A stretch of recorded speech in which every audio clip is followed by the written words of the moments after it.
What's up? So I thought it'd be really interesting to make a video of something I've been working on, something that's been cooking in the back of my head for quite some time. I am a fan of the developmental theories of psychology and how they intersect with the Christian faith, Christian spirituality, all that jazz. And one of them that's really stood out to me is the Stages of Moral Development by Lawrence Kohlberg. And he broke it down to 6 stages that every single one of us grow through certain stages of moralities, and how sometimes we can get stuck at a particular level. And what I just want to propose is that sometimes the way that we interpret Christianity actually keeps us stuck at a lower level of moral development rather than helping us grow up through all of them.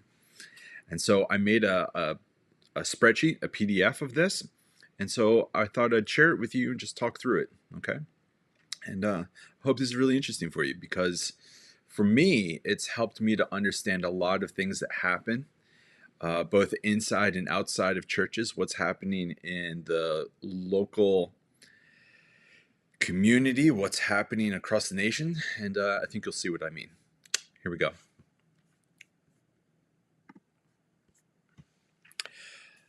So here is Lawrence Kohlberg's Stages of Moral Development and Christian Spirituality. You'll see that the bottom 2 stages, 1 and 2, are a light blue, 3 and 4 are darker blue, 5 and 6 are an even darker blue, just because yes, there are 6 stages, but they seem to be in pairs. Let's say it that way.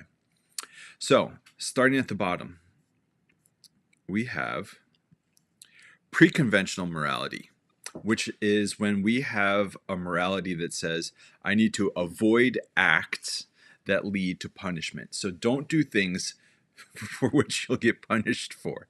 It's very obvious. That's very low-level morality. Don't do things that will get you in trouble. Okay, sounds good. A good example from the Bible and from life would be, do not steal bread because you will be fined or jailed. Okay, that's my morality. Don't steal bread because I'll be thrown into jail. Another way of thinking it, though, I hope you can see it over here, is that it's many of the laws in the Torah. Those often, across the Old Testament, in the first 5 books of the Bible, they're very much about saying avoid acts that lead to punishment. That's the description of stage 1. But there's another level to it, and when we finally outgrow that, we shift into perform acts that lead to rewards. So you can hear it's a little bit of an adjustment. It's not avoid acts that get you punished. Now it's do acts that you will be rewarded for, such as take the trash out and earn your allowance.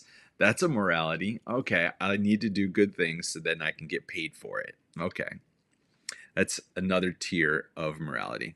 And again, that's actually many of the laws in the Torah, many of the sayings in the wisdom literature. So that would be in the book of Proverbs, or Job even talks about that. Do good because you'll get paid for it, right? Of course, Job asks some questions about that, but this is where things get interesting, because the first 2 stages are pre-conventional morality. That's morality that's rather me-centric.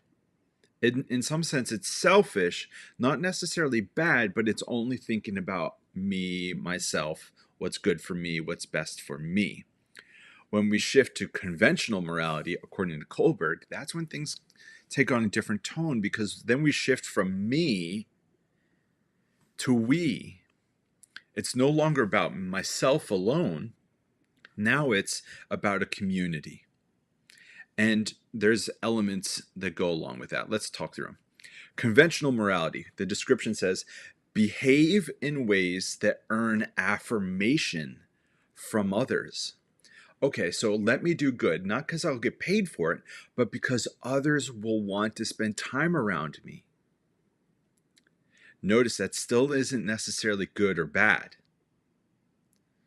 good or evil. then you're just doing acts that help you to get along with a group, your tribe.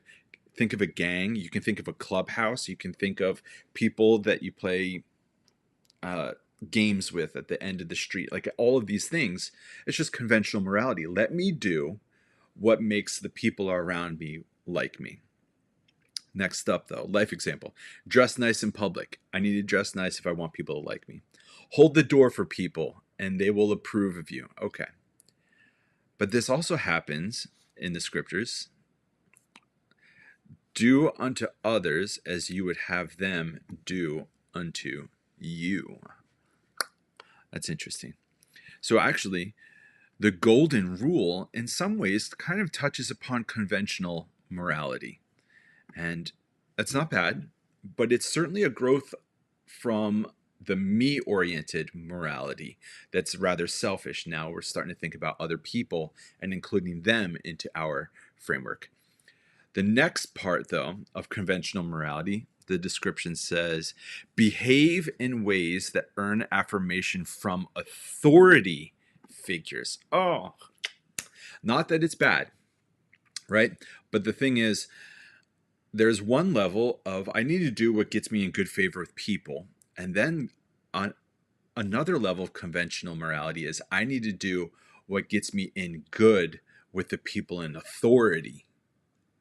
Ooh. And then you can see how growing through morality takes on different strategies for survival. What benefits you? So in some ways, this is still thinking about myself, but it's about myself in community. So for instance, what's some life examples? Be a good citizen, follow the laws, don't jaywalk, stand in line peaceably, right? In some sense, all of those will get you in good favor with authority structures because then you're playing their game and you're playing by the rules by which they say you have to follow. Now, it's still not necessarily talking about good and evil. It's still talking about what is the morality of the group, what is the morality of the leaders of the group. But, biblical example for stage 4, conventional morality. Paul telling his audiences to be good citizens. The authorities are different, but you are different. But do whatever you can in order to stay in good graces with them and to live well. So Paul telling his audiences to be good citizens and to live well under unchristian rulers. The book of Proverbs actually kind of does this as well. Now, we can say the average Christian interpretation, it kind of validates pre-conventional. Yeah, avoid acts that lead to punishment. Do good things and then good things will be given to you as rewards. A lot of people operate their Christian morality out of those first two stages. I need to not sin so I don't get punished, and I need to do good so I can be rewarded with heaven. So actually, the way that some people interpret their Christianity is keeping them at a pre-conventional morality, stages 1 and 2. Oh, is that interesting? But there's more stages to go through. And then you can even say there are some people who approach Christian faith, or certainly being a part of a church community, in which you behave in a way that earns affirmation from others. Your intentions matter. And so as a result, you join a church group, you join a community, and you want to fit in, so you play by the average rules of all the people there. And that goes good for you. And perhaps on some level, it's a large enough congregation or group that you don't even have access to the authorities, to the people higher up in the structures. But for some people, as they want to become climbers and grow through the ranks and maybe try to get a job or to get in good favor up there, then they will do what gets them affirmation from those people in authorities. Now, so far, there are approaches towards the Christian community that validate, yes, do what this community wants. But sometimes it's still not based on what's good and evil. It's, oh, here, all the women wear skirts. Here, only the men teach the Bible studies. You see what I mean? It's not necessarily good or evil. It's still operating within the mindset of what gets me in good favor with people here. Oh, I need to wear a suit and tie. I will always wear a suit and tie to church because I want to be doing what gets me affirmation from the people in the community. They're on the same level, and then affirmation with the people above me. Now, here's the thought. People who are in leadership in these types of communities will not want to give you an interpretation of Christianity that helps you to go to stage 5 or 6 of Lawrence Kohlberg's stages of moral development. So just like how some communities or some interpretations of Christianity might keep some people at a pre-conventional morality, it's entirely possible to have an interpretation of Christianity that keeps people at conventional morality. Not necessarily what's best for the selfish individual, but what's best for the community and for the leaders of that community. So I actually see there can often be a ceiling that blocks people from shifting from pre-conventional into conventional, but there's probably an even harder ceiling blocking people from stage 4 into stage 5, from conventional into post-conventional. So let's talk through those. So post-conventional morality, which starts at stage 5 right there, this is when a person learns the difference between morality and legality. So for instance, just because it's the law doesn't mean it's a good law. And so sometimes people might need to break the law when the law is morally wrong. So the law of the land, the code of the community, is no longer the highest authority. Now we're actually entering into this discussion of what is the difference between good and evil. Because just because somebody's in authority and just because there are structures and community and rules by which to live within the community, it doesn't mean the community's rules are moral. A life example would be Rosa Parks not moving to the back of the bus at the start of the civil rights movement. Burning draft cards in Vietnam just because it was the American thing to draft young men into a war that didn't seem to be justified. Does that mean you break the law? If the law is unjust and we're sending young people overseas to be burned by napalm,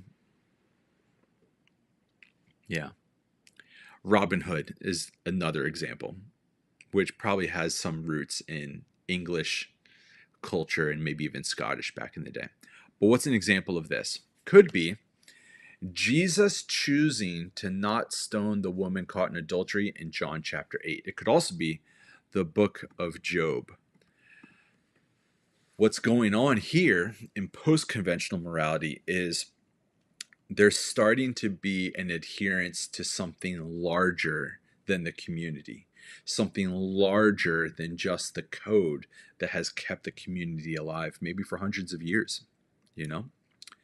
Stage 6, and this is where things are really wonderful. Individual conscience supersedes reward systems and authority structures. The pursuit of justice more than following the rules. So this is still kind of post-conventional morality. But the idea is I need to do what's right, even if the authorities don't want to bless me for it. I need to do what's right, even if the authorities choose to punish me for it. See what I mean? Life example. When people work for the rights of others when the laws are unjust. This can be people that seek to try to change the laws when they're unjust. Think of apartheid in South Africa. We can think about particular laws that redlining within the US. How do we undo those? Not just when they work against the self. This is when someone starts thinking about the benefit of others. Is this law unjust to me? I need to work against it. Oh, it's unjust against those over there who are completely different than me. I absolutely need to work towards undoing a law that benefits those in authority because those people over there are being taken advantage of. A biblical example: the major and the minor prophets. How good is that? Jesus, when he says to not neglect the weightier matters of the law of justice, mercy, and faithfulness. So, what's interesting, okay, pre-conventional morality is rather selfish and me-oriented. Conventional is very community-oriented, and it's still kind of about myself in the community. But how can we be living together? But it's still not actually asking the question of what's good and what's evil, what's right and what's really wrong. You're still within that bubble of the community. But post-conventional is when there's a superseding code. There's a law that's larger than the community, the law of love and what is just, which can even hold us to a higher standard. Now, what's needs to be said is selfish pre-conventional morality can only be critiqued by conventional morality looking down on it. I don't mean looking down in a bad way, but on this ladder. But then the conventional communal morality can only itself, it can't be critiqued by itself, because there's a vested interest within the community to maintain the rules as they are, because, as it says here in stage 4, obedience to the rules matter. It doesn't matter if the rules are good or evil, just or unjust. What matters is that you follow them for the sake of the homeostasis, the consistency of the community. Even if there are people that are being disenfranchised by the collective, it doesn't matter. This is what the rules are. And if you shake it up too much, you will be cast out. But the conventional morality can only be critiqued, can only be checked, like check and balances, by a post-conventional morality, by something that's even larger than the community, by these larger principles or themes of what is loving, what is just, what is merciful, what is actually a matter of treating people with equality. Now, let's just go back to that previous comment I said, that for some people, their interpretation of the Christian faith is actually keeping them in stages 1 or 2 of pre-conventional morality. Some people, their church and even their church community or faith community is actually keeping them and everyone within them and under that umbrella of authority stuck in stages 3 and 4 of conventional. And often people within that will look down on people outside of it because they don't follow the code, they don't follow the rules, and this is how you do community together. So come in here and be safe and play by our rules. But the thing is, the Old and New Testament, the Hebrew Scriptures and the Greek New Testament, and a lot of the ethos of Jesus and the major and minor prophets are often a post-conventional morality, saying, I know what the tradition says, but we're going to follow something larger than the tradition. We're going to chase after principles of justice, of what is loving, of what is merciful, of what is good, beautiful, true. Because those principles are more important than to just do what the community says.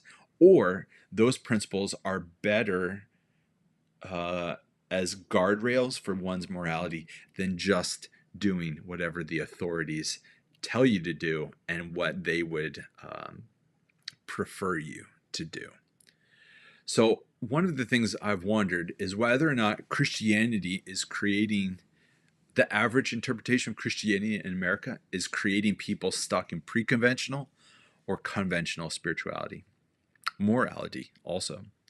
Or do we have an approach of doing discipleship and communication and education that actually encourages people to grow through all 6 of these stages so that we can have as many people as we can at what Lawrence Kohlberg and the minor prophets in Jesus would say is the highest level of moral development? So, is it possible for someone's interpretation of Christian spirituality to hold them back in moral development? Absolutely.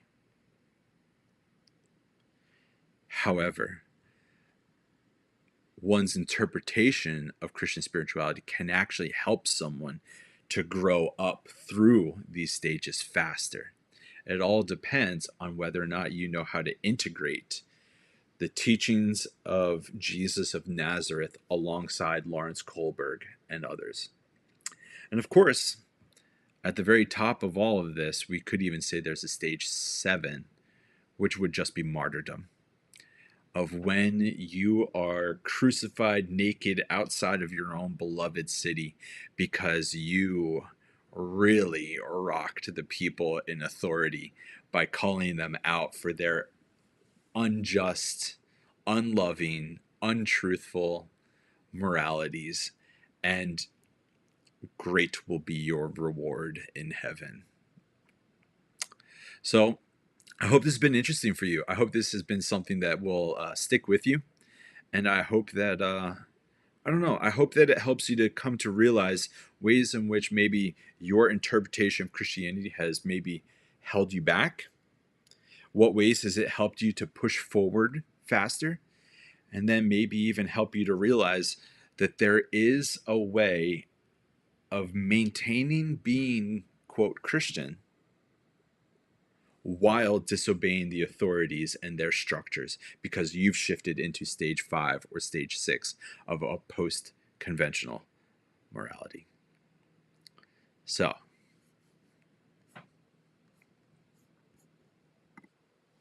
I hope you enjoyed it. If you did, go ahead, please check out my website, and it's johnchafee.com, and I like to put up things like this. So feel free to peruse through there, or even shoot me an email, and let me know what you think. All right? Cheers. This was fun, and I hope you have a great day.